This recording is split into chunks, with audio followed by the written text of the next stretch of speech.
One I stood in the kitchen, stirring a pot of soup, my hands working mechanically.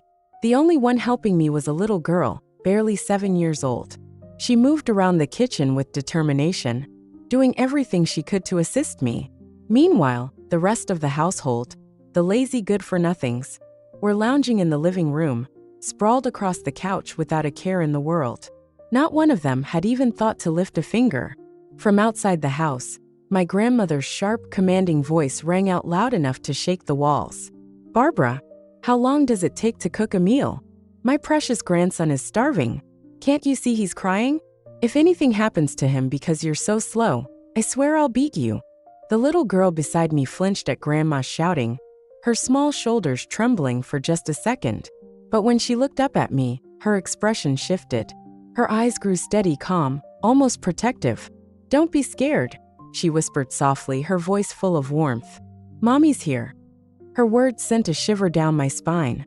At that moment, I realized something incredible. My mother had been reborn too, and somehow we had swapped bodies. That was fine by me. My mother had always been too timid, too soft. Even if she'd been given another chance at life, her kind heart would never have been enough to stand up to this pack of wolves. But now that I was here, things were going to be different. I placed a hand on her shoulder and gave her a firm nod. "Stay here," I told her. "Let me handle this." In my previous life, my mom had been the family's punching bag.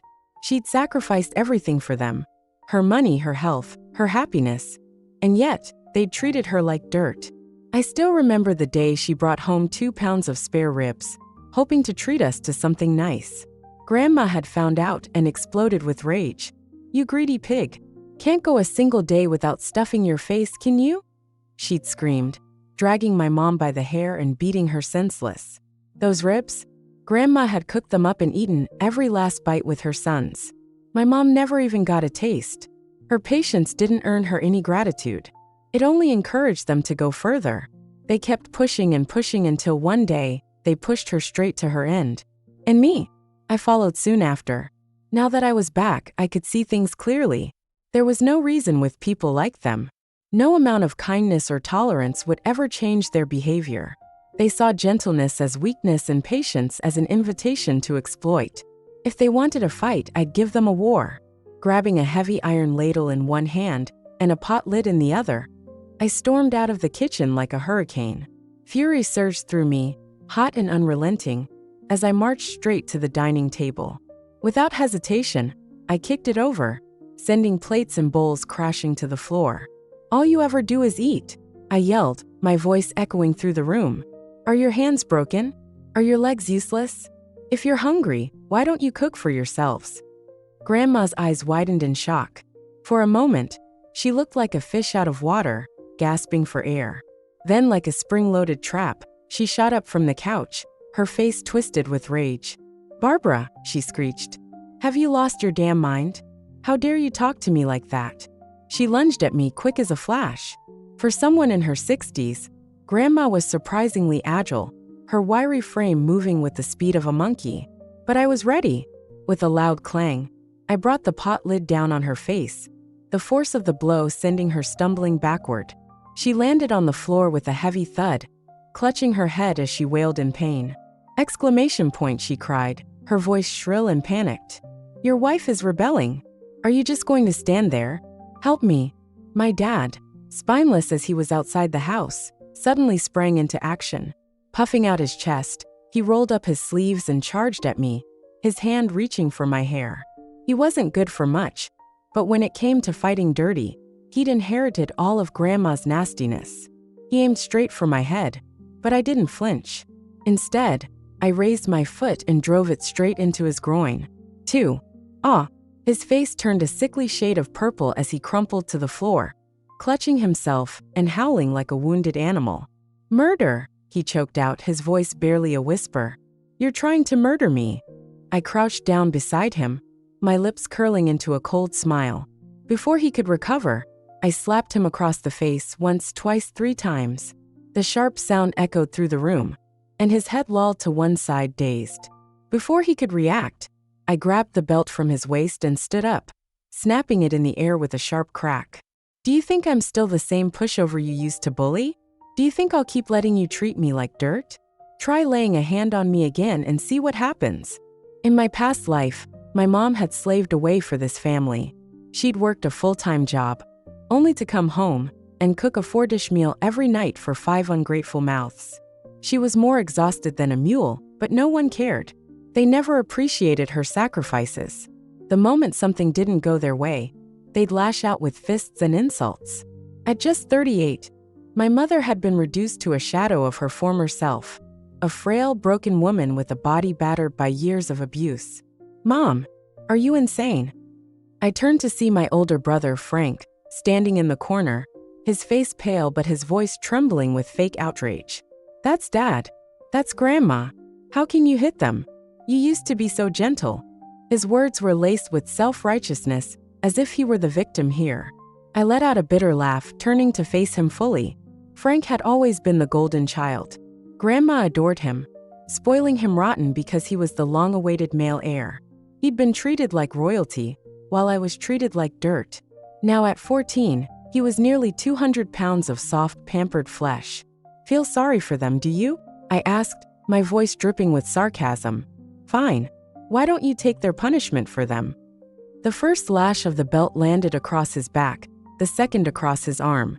Frank shrieked, stumbling backward in shock. You crazy woman, he screamed. How dare you hit me? Oh, so what? I sneered, snapping the belt across his face. Blood spattered as 2 of his teeth went flying. I'm your mother. It's my job to teach you a lesson when you step out of line. Or do you think you're above discipline? He opened his mouth to curse again, but the next lash silenced him. His face twisted in fear as he cowered, his eyes darting around for an escape. For the first time, this family was learning what it felt like to be on the receiving end. 3. Just then, the front door creaked open, and in walked Richard, my uncle. He was a wiry man with a face that always seemed to be searching for trouble. He froze in the doorway, his eyes darting between the overturned table, the scattered plates, and the bruised faces of my so-called family. What the hell is going on here? He barked, his eyebrows nodding in confusion. Richard was 35, unemployed and proud of it. He'd been drifting through life like a leaf in the wind, never working a day in his life, but always quick to show up at our house when he needed a free meal. If all he did was eat our food, I might have been able to tolerate him. But no, Richard wasn't just another mouth to feed. He was a full-blown accomplice. Whenever my dad and grandma ganged up on my mom, Richard played the loyal enforcer. He'd stand guard at the door, making sure she couldn't run for help. He liked to keep his hands clean, but in my book, he was just as guilty as the rest of them. I let out a short, humorless laugh. Without saying a word, I grabbed the iron ladle in my hand and swung it straight at his head. Clang! Ow! What the? Richard yelped, stumbling backward and clutching his head. He stared at me wide-eyed, as if I'd just grown a second head. What's your problem? He shouted, ducking as I swung again. You, I said coldly, are my problem. He scrambled away, tripping over his own feet as I advanced on him. Grandma, realizing that no one in the house could stop me, bolted for the door. She threw it open and began wailing at the top of her lungs, hoping to rally the neighbors to her side. Help! Somebody help! My daughter-in-law has gone mad. She's attacking us. She wants to murder me. In the past, this kind of stunt always worked. My mom hated public drama more than anything. The moment neighbors started poking their heads out, she'd shrink into herself, too embarrassed to fight back. But me? I wasn't my mother. Sure enough, a small crowd began to gather. The neighbors shuffled closer, their curiosity piqued, and they started murmuring amongst themselves. What's going on? One of them asked. An older man with a gruff voice chimed in. Barbara, why are you making such a scene? It's your family. Can't you just let it go? No need to air your dirty laundry like this. Another woman, her arms crossed over her chest, added sharply. Honestly, I've never seen a daughter-in-law so vicious. Poor. If I were your husband, I'd have divorced you ages ago. I couldn't help but laugh at that. A low, bitter laugh that came from deep in my chest. Oh, I see how it is, I said, loud enough for everyone to hear. When I was the one getting beaten black and blue, you all told me to endure it. Keep the peace, you said. Don't make trouble. But now that I'm fighting back, suddenly I'm the villain? Let me guess, because I'm a woman, right? I'm supposed to bow my head and take it quietly. A burly man with a thick neck and an inflated sense of self-importance scoffed. You're damn right. Women should know their place. We men work hard to put food on the table. The least you can do is take care of the family without complaining. I cocked my head at him, my voice dripping with sarcasm. Oh, is that right? Well, let me tell you something. I'm the one putting food on this table. My hardworking husband? He brings home $600 a month. Me, I bring in $1,000. So tell me, who's really keeping this family afloat? The man's sneer faltered, and he fell silent, his bravado crumbling under the weight of my words. A thin woman with tired eyes stepped forward hesitantly. But you have children, don't you? For their sake, can't you just let it go? You don't want them growing up in a broken home, do you? I turned to her, my gaze sharp and unrelenting. Oh, I've thought about the kids. My loving husband, he's already looking for someone to replace me. He's planning to bring home a new wife and give my children a stepmother. So tell me, who's really breaking up this family? My words hit like a slap. The neighbors who'd been so eager to lecture me suddenly had nothing to say. They exchanged awkward glances, their self-righteous expressions slipping away, before retreating back to their homes one by one. Once the last of them had slinked off, I turned back to the house and slammed the door shut with a resounding bang. My gaze swept over the sorry lot in the living room. Grandma, Dad, Richard, all of them bruised, battered, and glaring at me with a mixture of fear and disbelief. I crossed my arms and leaned against the doorframe, my voice cold and steady. Now, I said, let's talk about the divorce. 4. My mom might be soft-spoken, but she's no pushover. The moment she found out my sorry excuse for a father was cheating, she didn't waste time crying or begging. Instead, she started gathering evidence, determined to take him to court and make the divorce stick. But of course, nothing in this family is ever that simple. Her careful planning was derailed by Frank, my two-faced, opportunistic older brother. Frank is the kind of guy who could sell sand in the desert. On one side, he cozied up to Dad's mistress, pulling out all the stops to play the sweet, dutiful son, milking her for favors and gifts. On the other, he clung to my mother, insisting she couldn't go through with the divorce because we need to keep the family together. What a joke. Frank didn't care about the family. What he really cared about was himself. He'd overheard that Dad's mistress was pregnant, and the thought of a new baby joining the family sent him into a panic. He wasn't ready to lose his golden status as the only beloved son, the one Grandma and Dad spoiled rotten. That's why he was so desperate to stop the divorce. The worst part, I wouldn't have known any of this if Frank hadn't bragged about it to me in a past life. Back then, I couldn't wrap my head around why Frank always lived like royalty, even though our family wasn't well off. He went to private schools, had new clothes, and never seemed to go without. It all made sense now. He'd been playing both sides all along. And Dad? Oh, Dad knew exactly what Frank was up to. But did he care? Not a chance. As far as he was concerned, the mistress was just a fling, a pretty soft-spoken plaything to make him feel young and adored. Wives, on the other hand, were there to do the real work, cooking, cleaning, and taking care of the house. Why trade one for the other when he could have both? So, the second I announced I was filing for divorce, Dad and Frank were on me like vultures. Frank came first. His face was still puffy and red from our earlier fight, but that didn't stop him from putting on a show. He ran up to me, tears streaming down his face, and dropped to his knees like he was auditioning for a soap opera. Mom, please, he sobbed, voice cracking. If you and Dad get divorced, this family will be broken. Please, I know you're angry, but can't you forgive him just this once? He made a mistake, okay? Everyone deserves a second chance. I stared at him unimpressed. A mistake, I echoed, raising an eyebrow. Slowly, I pulled out my phone, scrolling through the folder of evidence I'd gathered. Photos, texts, receipts, it was all there. I held the screen up to his face. Here's what I don't get, Frank.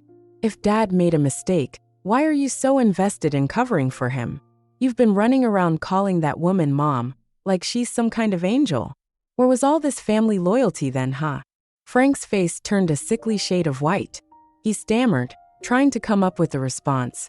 But I didn't give him the chance. He lunged for my phone, hands outstretched to grab it. But I was ready for him. With one swift motion, I stuck out my leg and tripped him. He went down like a sack of potatoes, landing flat on his face. When he looked up, one of his front teeth was missing. I couldn't help but laugh. The great Frank, brought down by his own clumsiness. Next up was Dad. He shuffled forward, wringing his hands like a desperate salesman. "Barbara," he started, his voice dripping with false sincerity. "This whole thing, it's just a misunderstanding. That woman, she seduced me. I promise I'll cut her off. Please, let's not do this. We don't need to get divorced, do we?" I didn't even bother responding. I kicked him aside, holding my phone up like a weapon. "Let me make this clear," I said, my voice cold. "This divorce is happening. Daniel cheated. He's at fault. And according to the law, that means he leaves with nothing. Get ready to walk out of this marriage empty-handed." At that, Dad jumped to his feet, his groveling act vanishing in an instant. His face twisted with rage, and he jabbed a finger in my direction. "You vicious woman," he bellowed. "You think you can take everything from me? Over my dead body. If anyone's walking away with nothing, it's you." I rolled my eyes. "You should really brush up on divorce laws before you start yelling. Why don't you go look it up and see who's actually in the wrong here?" Realizing he was losing, Dad switched tactics again. His voice softened and he started pleading. "Okay, fine," he said. "You can have the money. But the house, that stays with me. Where else will we live if you take it?" How clever. He knew the house was the most valuable asset we had. But I didn't care about the house. It hadn't felt like a home in years. The once bright, spacious apartment had been gutted and divided into tiny rooms. 5 or 6 of them, all cramped and dark. No one would buy it, even if we tried to sell it. "Fine," I said with a shrug. "Keep the house. But you're going to pay back my money." That money had come from my mom's hard-earned savings. She'd spent months running back and forth to the hospital, taking care of Grandma like a full-time nurse. And we never asked for anything in return. Not back then, when we were still family. But now it was different. Debts needed to be paid. Grandma's face twisted in anger. "That money was a gift," she snapped. "Why should I pay it back? And even if I wanted to, we don't have the money. So forget it."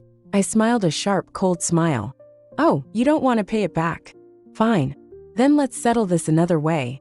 You owe us $30,000 and your life. If you're ready to give up the latter, I'll forget the former."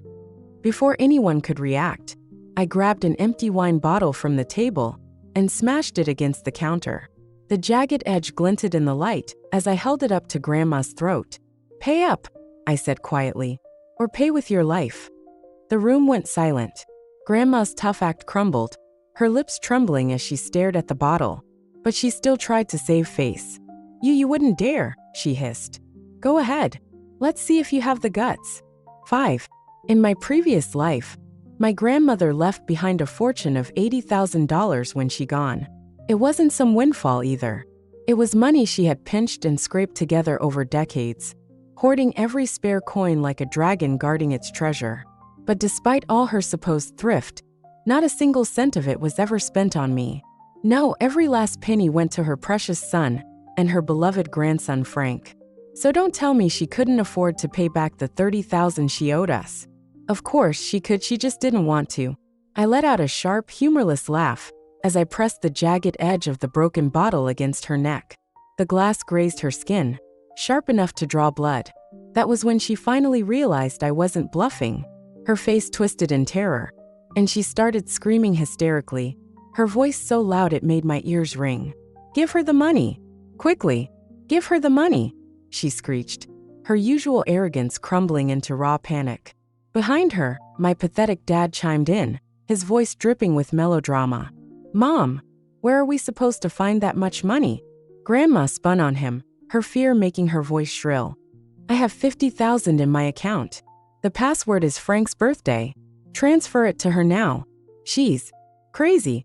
I watched them scramble to do as she said, their panic almost comical.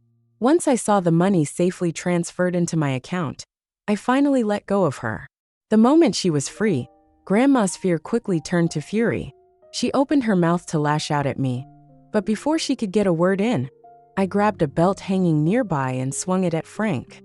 The leather cracked against his back, and Frank let out a high-pitched yelp, clutching the spot where it hit. "Go ahead," I said, my voice low and dangerous. "Try laying a hand on me again. I'll make sure your precious grandson can't sit down for a week." The room fell silent. Frank, the golden child of the family, stood frozen, his face red with both pain and humiliation. No one dared to move, let alone challenge me. They all knew that Frank was the one person they couldn't afford to see hurt. Satisfied that I'd put them in their place, I turned to my mom. I said calmly, "Go pack your things. We're leaving." Grandma's face paled. "You can take," she blurted out, desperation thick in her voice. "But you're not taking Frank with you." Her words didn't faze me. I had no intention of taking him anyway. He could stay with his precious grandma, just like she wanted. I shrugged. "Fine by me," I said. "You've got 3 days to figure out your next move. After that, you can deal with my lawyer." Out of the corner of my eye, I saw Frank glaring at me, his lips pressed into a thin line. I knew exactly what he was thinking. Without my financial support, his pampered, cushy life was about to come crashing down. Frank had always lived like a prince, but that was because I'd been the one footing the bill. Without me, his temper alone would be enough to tear this family apart. And then there was my uncle. He wasn't much better. With his diabetes and constant need for expensive treatments, he'd been bleeding my mom dry for years. She'd been the one covering his medical bills, filling the holes he'd dug for himself. But now, he was on his own. I could already picture it. The chaos, the fights, the desperation.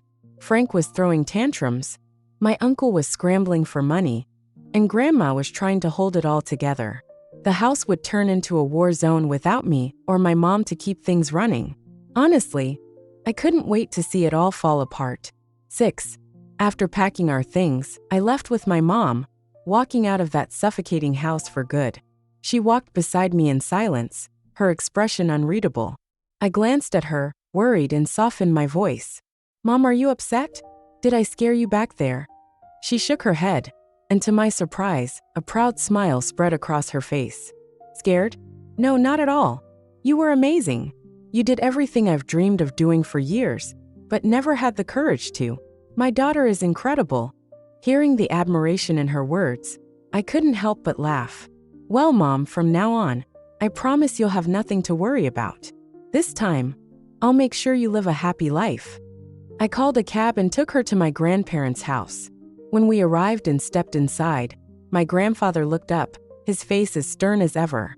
"So, you finally remembered where your family is, huh?" But as soon as his eyes landed on my mom, his expression melted into a grin, the corners of his eyes crinkling with joy. "Laura, you're here too."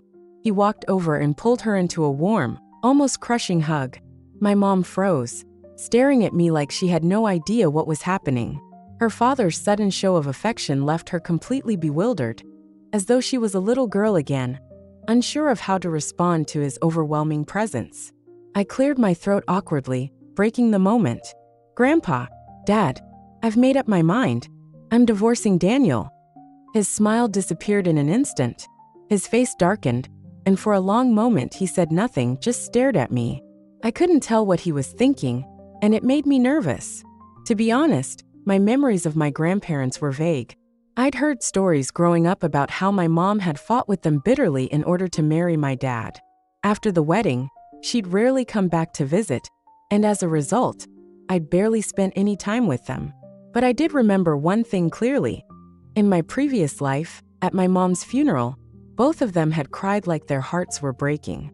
Despite everything, they deeply loved her. Finally, Grandpa broke the silence. "Are you sure? Have you really thought this through?" I met his gaze and nodded firmly. "I've thought about it and I'm sure. Daniel cheated. I won't tolerate him anymore." Grandpa let out a sharp, disapproving snort. "I told you from the start he was no good. But no, you had to marry him anyway." At that moment, my grandmother walked in from the kitchen, carrying a plate of steaming ribs.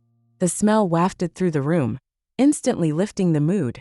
"She just got here," Grandma scolded, glaring at Grandpa. "Do you have to start nagging her already?" Let's not talk about anything unpleasant right now. Come on, let's eat. It was just an ordinary dinner, but somehow, it felt like the warmest meal I'd had in years. Grandma kept fussing over me, asking if I was eating enough, if I was sleeping well, and if I was too stressed. Grandpa, for all his gruffness, kept sneaking pieces of ribs onto my plate, and onto my mom's too. He tried to act casual about it, but the care in his actions was obvious. That night, I took my mom to the guest room to rest. At first, she seemed happy, even relaxed. But then, just as we were settling in, her face crumpled. Tears welled up in her eyes, and before long, she was crying so hard she could barely breathe. The sight of her breaking down like that made my chest ache. I sat beside her, gently rubbing her back as she sobbed. Through her tears, she whispered, "He wasn't always like this. He used to be so kind. He promised me he'd take care of me for the rest of my life." I nodded quietly and said, "I know, Mom. If he hadn't been that way, you wouldn't have married him." The truth was, my dad hadn't always been the spineless man he eventually became. When he was younger, he was handsome and smooth-talking, the kind of man who could charm anyone with a few well-placed words. My mom, naive and inexperienced, had fallen for him completely. But promises made before marriage are easy to break. The reality of daily life, bills, chores, responsibilities, quickly stripped away the illusion of harmony. And when my grandmother moved in, her constant interference only made things worse. For a while, things improved after my brother was born. Back then, my mom was treated like a hero for giving the family a son. But that brief happiness didn't last. Soon, they were arguing again, unable to agree on how to raise him. It didn't take long for their relationship to fall back into the same bitter pattern. My mom had told me all of this in my previous life. Toward the end, when her health was failing and her spirit completely broken, she would often sit with me, holding my hand and reminiscing about the past. Those conversations only made my hatred for that family grow. My mom could have had an amazing life, but they destroyed her. She'd wanted to leave so many times, but my spineless dad and selfish brother always found ways to trap her. In that life, she passed away at just 55. By then, she was barely a shadow of the vibrant woman she'd once been. But this time, things would be different. It wasn't too late. 41 is still young. My mom might feel like a wilted flower now, but I would make sure she bloomed again. This time I'd protect her. This time, I'd help her live the life she deserved. 7.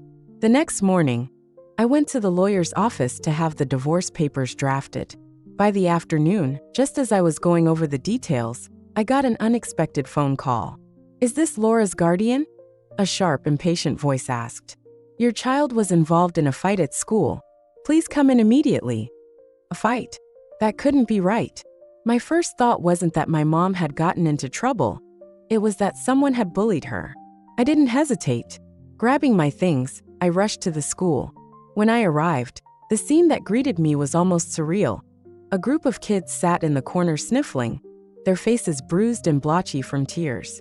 And standing triumphantly in the middle of it all, hands on her hips like a tiny general who'd just won a war, was my mom. "Are you okay? Did they hurt you?" I hurried to her side, scanning her for injuries. "Hurt me?" she scoffed, puffing out her chest. "Don't worry. If anyone's getting hurt, it's them." She raised a fist in the air as if daring the kids to try her again. The teacher, clearly at her wit's end, shot her a glare. "Laura, do you even realize what you've done? How can you still act so smug?" Unbothered, my mom met her glare head on. "Why shouldn't I? They started it.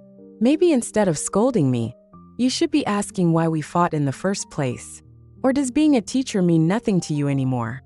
The teacher opened her mouth to respond, but I cut her off with a sharp look that made her think twice.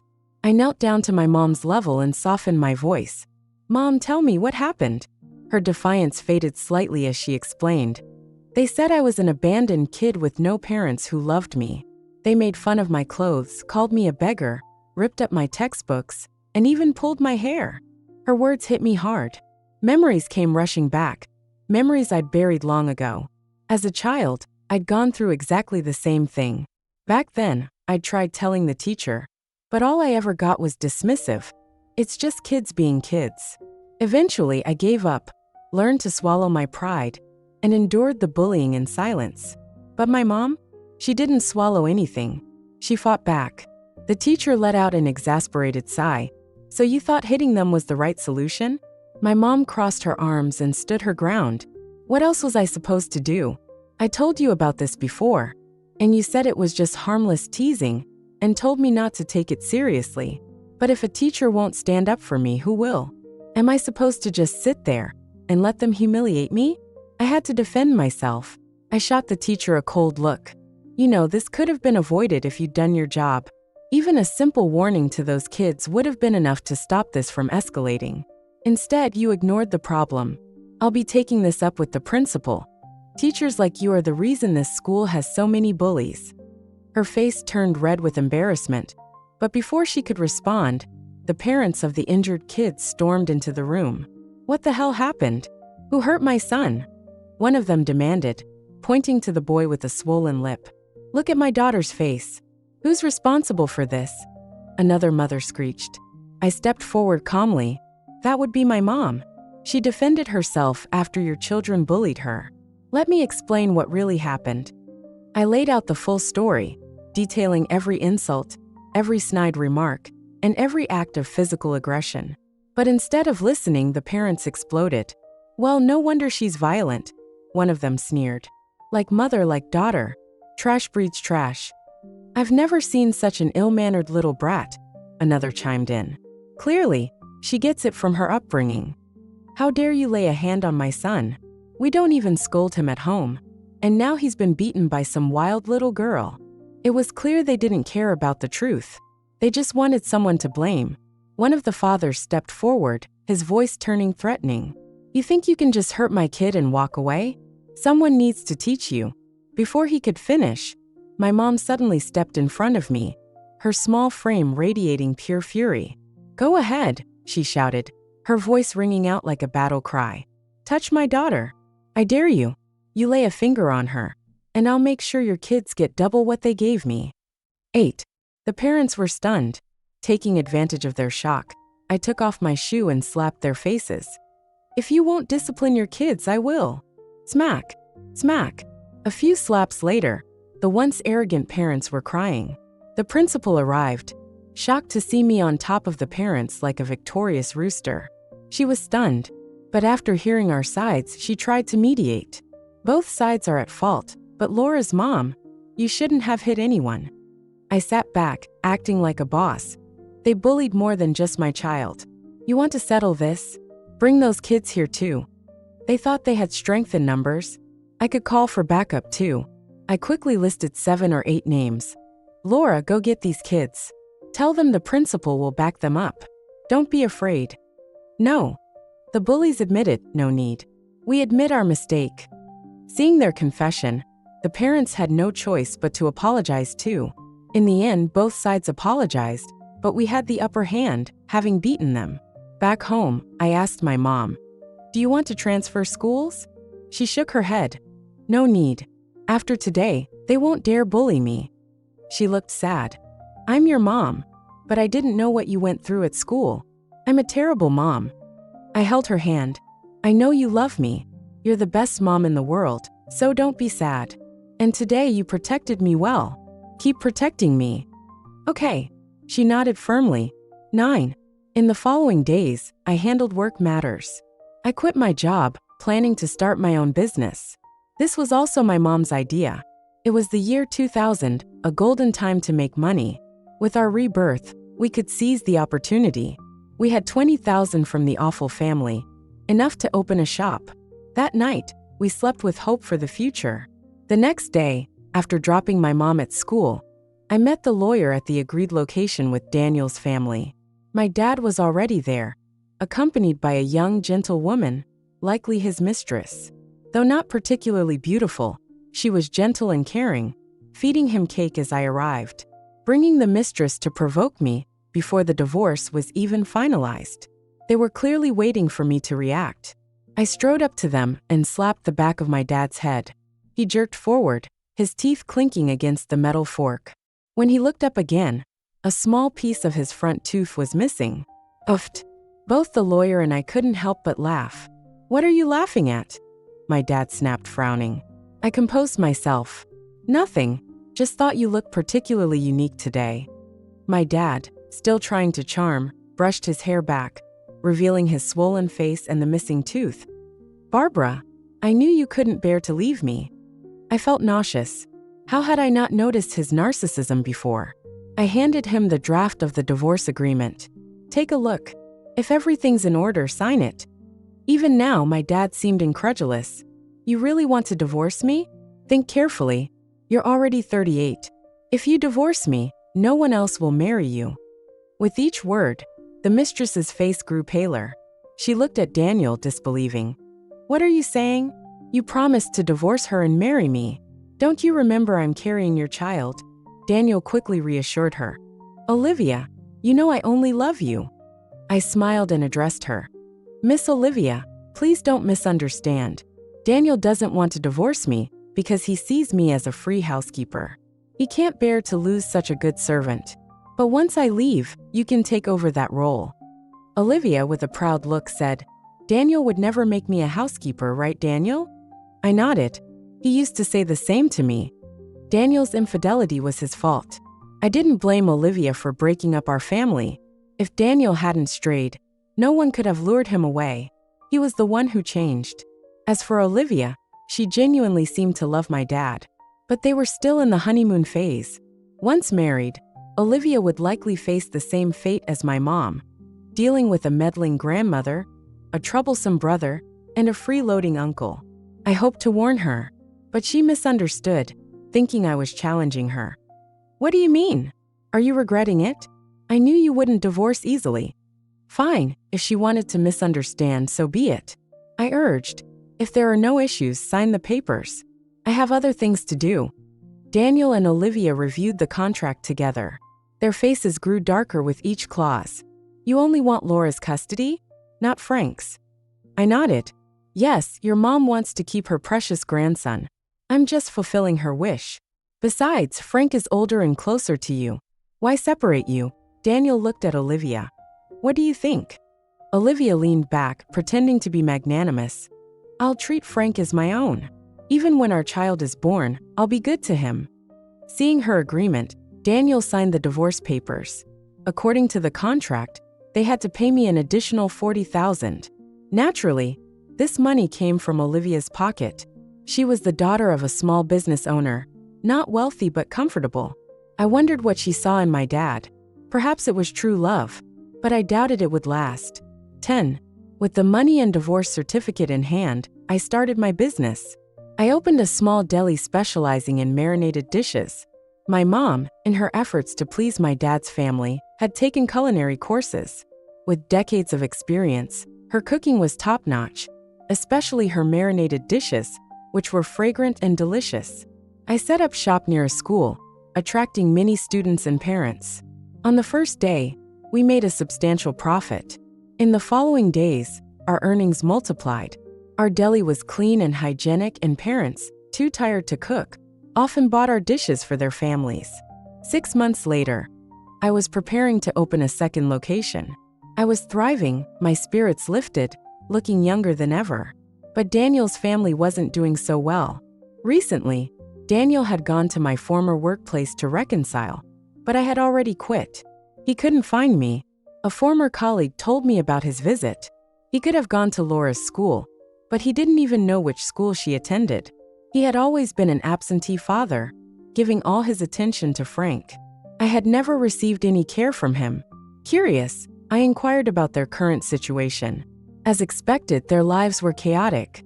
Initially, Grandma treated Olivia like a queen, seeing her as a wealthy businessman's daughter and pregnant with a child. But soon, Olivia fell down the stairs and lost the baby. The accident left her unable to conceive again. I suspected foul play, likely by Frank. He wouldn't want another child to compete for affection. Grandma, realizing Olivia couldn't bear children, turned hostile, constantly berating her. Olivia, unlike my mom, fought back. But Olivia, a pampered young lady, couldn't handle a fierce old woman. I had subdued them with my past life's experience of being beaten. Olivia ended up getting beaten by Grandma. Neighbors said she came out with a swollen face the next day. Realizing the family's toxicity, Olivia demanded a divorce. Daniel refused, but Olivia's powerful father intervened, forcing the divorce and ruining Daniel's job. Daniel, lacking skills, couldn't find a comparable job. He was too proud for lesser jobs, ending up unemployed like his brother.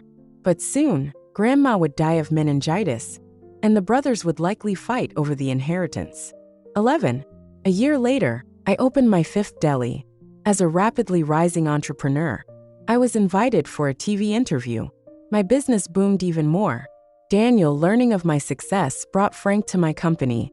In less than 2 years, he had become disheveled and haggard, with unkempt stubble and dull eyes.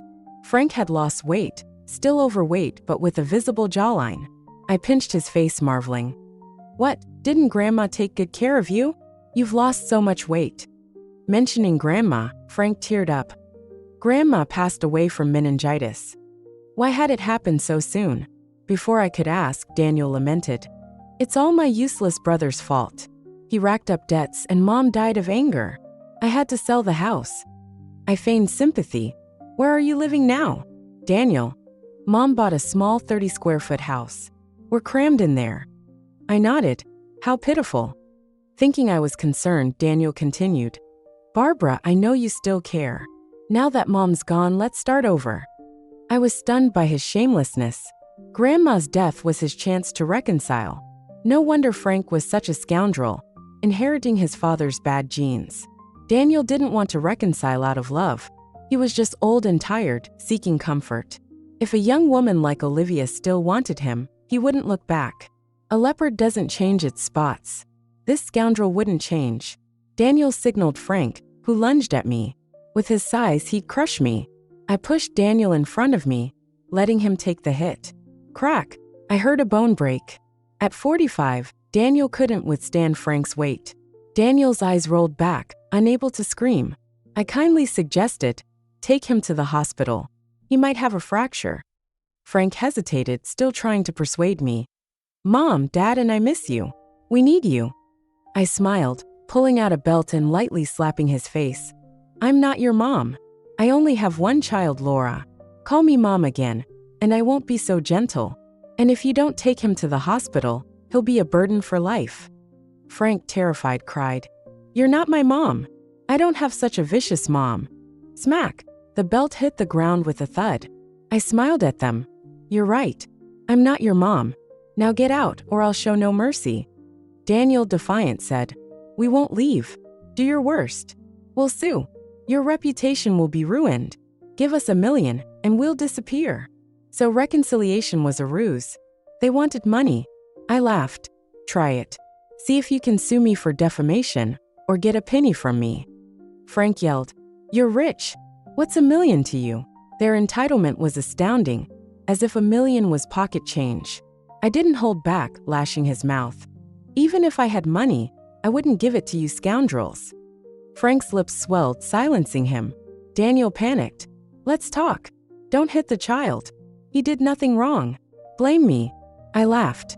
He still protected Frank, but it was time to reveal Frank's true nature. "Daniel, if Olivia's child hadn't died, you'd still be together, right? Her family is rich. $1 million is nothing to them. You wouldn't be groveling now." Mentioning Olivia, Daniel looked defeated and Frank turned pale. "Daniel, do you remember? When I was pregnant with Laura, I also fell down the stairs. How coincidental." Daniel wasn't stupid. He quickly realized the truth, glaring at Frank. Frank turned pale. "Dad, let me explain." Daniel slapped him.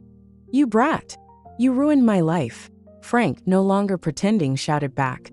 "I ruined your life? You couldn't keep a woman. You useless old man.